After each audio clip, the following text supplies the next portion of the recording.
കഴുകനും കാക്കയും. ശല്യക്കാരൻ കാക്ക. ഒരു കഴുകൻ ആകാശത്തിലൂടെ ശാന്തമായി പറക്കുകയായിരുന്നു. പെട്ടെന്നൊരു കാക്ക വന്ന് കഴുകന്റെ പുറത്ത് കയറിയിരുന്നു. എന്നിട്ട് കഴുകന്റെ കഴുത്തിൽ ദേഷ്യത്തോടെ കൊത്തുവാൻ തുടങ്ങി.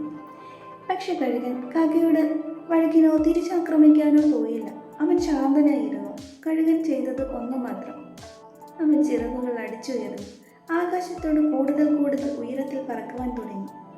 കഴുകൻ ഉയരങ്ങളിലേക്ക് പറക്കും തോറും അവിടെ ഓക്സിജൻ കുറഞ്ഞു വന്നു.